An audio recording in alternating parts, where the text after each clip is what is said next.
Assalamualaikum warahmatullahi wabarakatuh.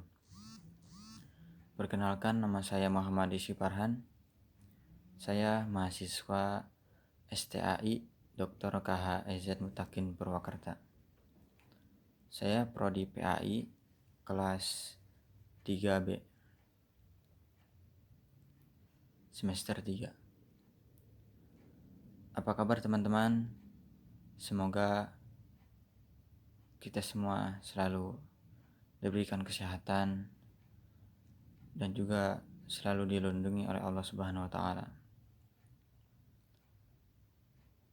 Kemudian hormat saya kepada dosen Bapak Arif Maulana MUD. Semoga selalu diberikan kesehatan dan juga dilindungi oleh Allah Subhanahu wa taala. Amin ya Allah ya rabbal alamin. Sini saya akan menjelaskan materi tentang pandangan epistemologi, pandangan dari Murtado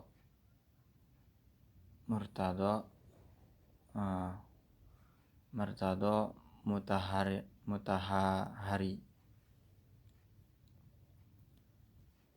Biografi Murtado Mutahari. Beliau dilahirkan pada tanggal 2 Februari tahun 1919 Masehi di pondok dusun kecil yang bernama Fariman, Provinsi Khurasan, Iran. Nama ayahnya itu Hujjatul Islam Muhammad Hussein Mutahari, salah satu seorang ulama besar di kampung halamannya. Keluarganya adalah keluarga muslim yang menganut mazhab Syiah Itsna Asyariyah Ushuriyah. Selain belajar ilmu dasar Islam seperti belajar ilmu dasar teologi kepada ayahnya, Mutahari juga belajar di Madrasah Fariman, sebuah madrasah tradisional yang mengajarkan membaca, menulis, juz amma dan sastra Arab. Pendidikan dasarnya ini berlangsung hingga beliau berusia sekitar 12 tahun. Setelah menamatkan pendidikan dasarnya, Mutahari langsung berangkat ke Hauzah Masyhad untuk melanjutkan studi religinya pada 1932.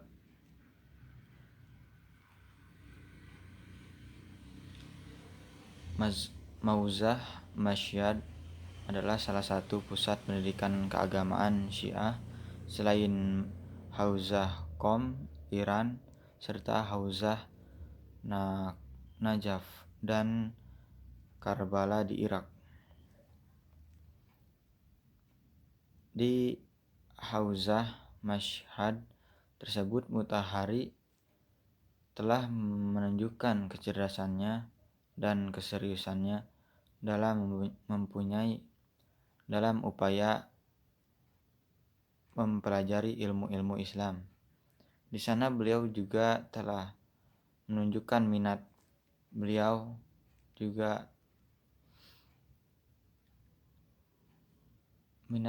besar terhadap filsafat dan irfan selama di Masyhad. Beliau banyak terinspirasi oleh kepribadian seorang filsuf Islam tradisional ternama, yaitu Mirza Mehdi Syahidi Razavi. Pada tahun 1936, Mutahari meninggalkan Mashhad lalu berangkat ke Hauzah Qom guna melanjutkan studinya. Beliau hijrah ke kota Qom ini dikarenakan oleh beberapa faktor. Pertama, guru yang menjadi curahan perhatiannya, Mirza Mehdi Syahidi Razavi, wafat pada tahun 1936.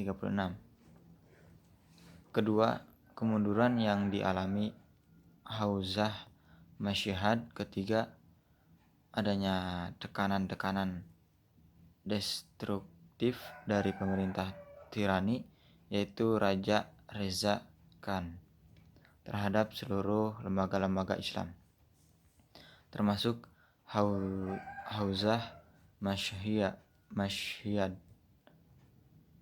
Kerajaan Persia kala itu menganggap bahwa eksistensi berbagai institusi Islam tersebut dapat mengganggu stabilitas politisi negara.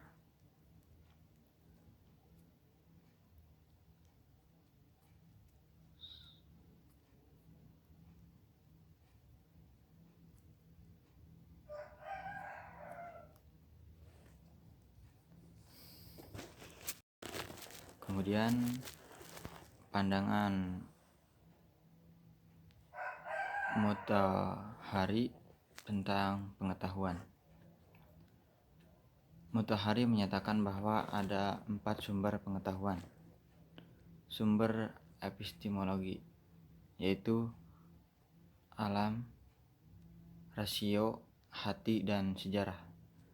Proses penggalian 4 sumber ini akan melahirkan ilmu pengetahuan yang merupakan suatu keharusan dalam membangun peradaban.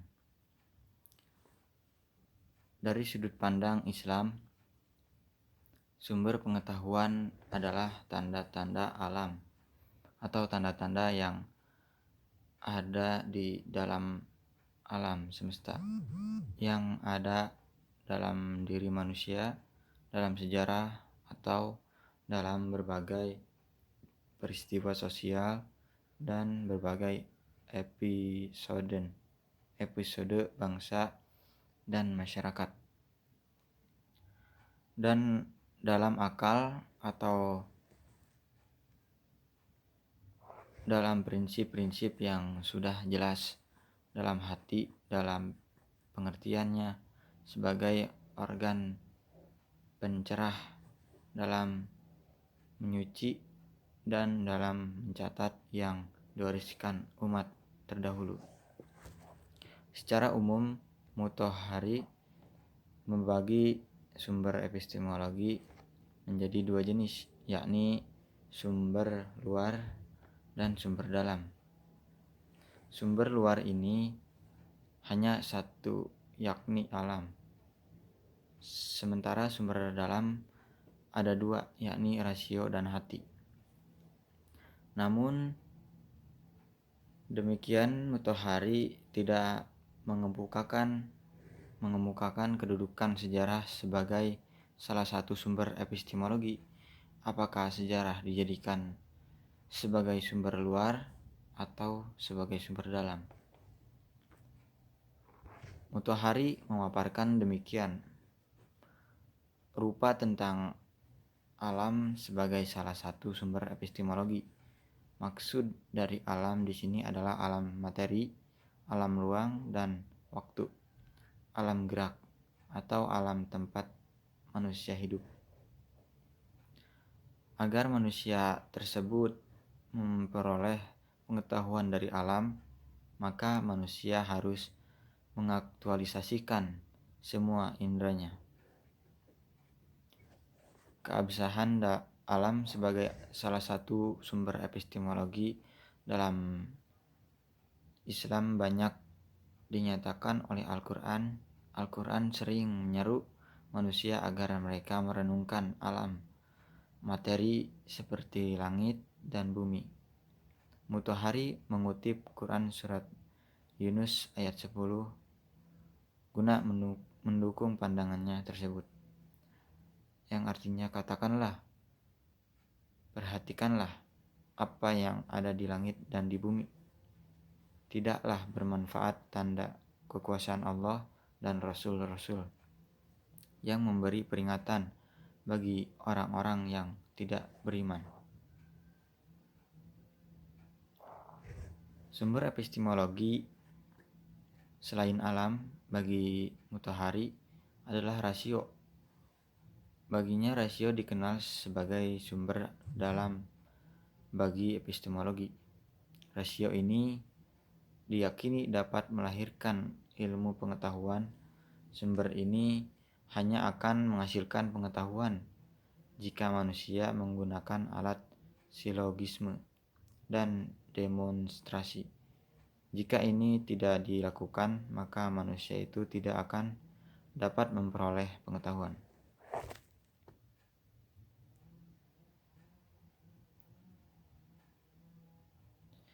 Sumber epistemologi ketiga yaitu hati. Menurutnya, melalui sumber ini, manusia pun akan mampu mendapat ilham dan wahyu dari Allah Subhanahu wa Ta'ala. Keyakinan seorang Muslim bahwa hati sebagai salah satu sumber epistemologi dilatari oleh keyakinan Muslim tersebut terdapat keberadaan suatu alam di balik alam fisik ini, yang dikenalkan sebagai alam metafisik. Hal ini karena ilham sebagai bentuk pengetahuan dari sumber hati berasal dari alam non-fisik. Agar seseorang dapat memperoleh pengetahuan dari sumber hati ini, maka manusia harus melakukan metode takzatun nafs, menyucikan hati.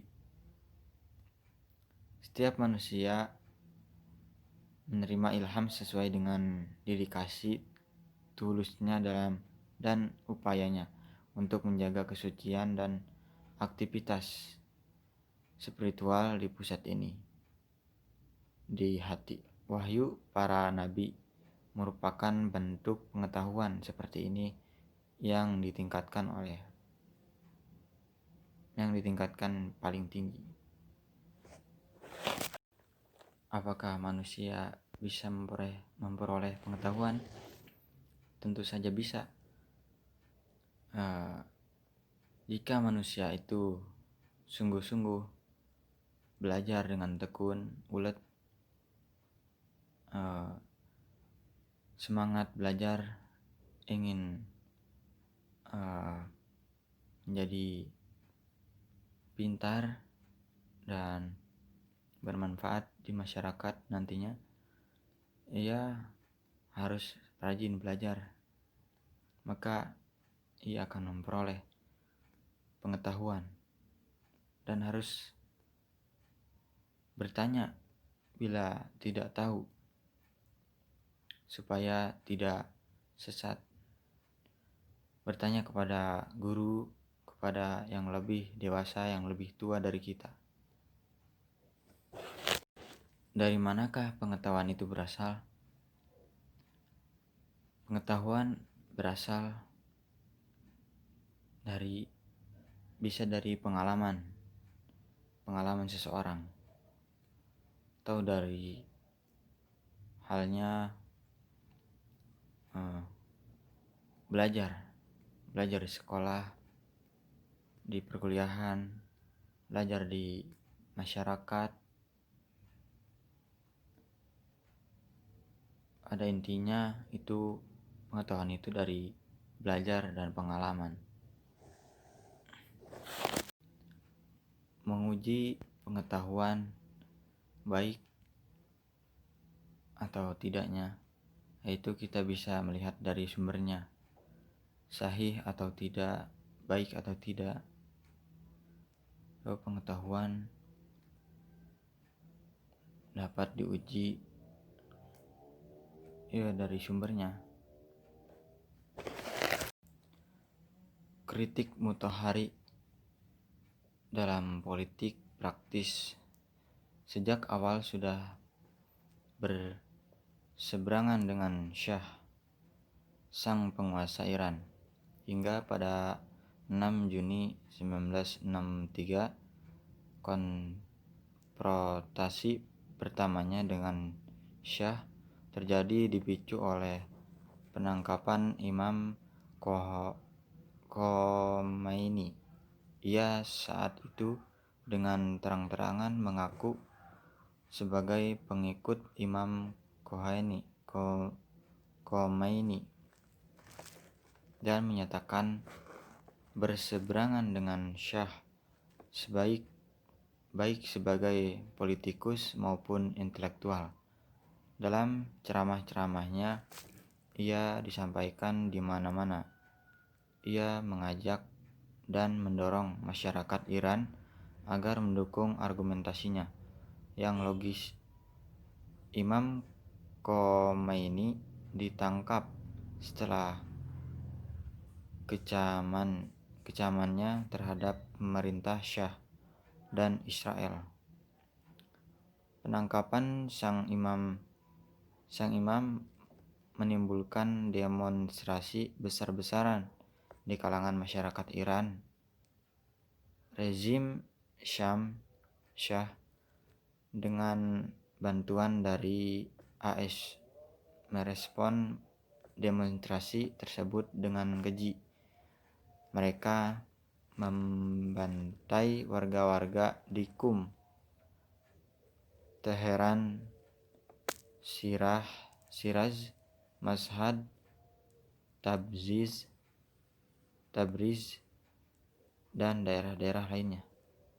Diperkirakan sebanyak 5 hingga 15.000 korban meninggal akibat pembantaian tersebut.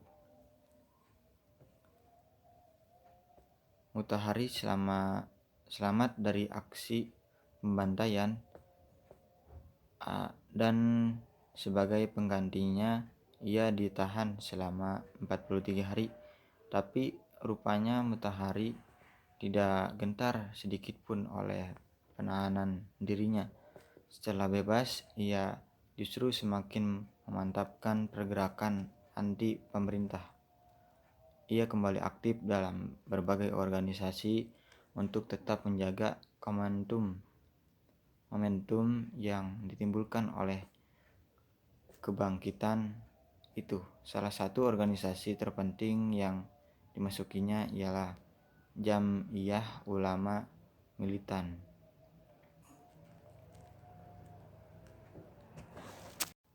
Demikian paparan materi dari saya. Kurang lebihnya mohon maaf. Wabillahi taufiq wal hidayah. Wassalamualaikum warahmatullahi wabarakatuh.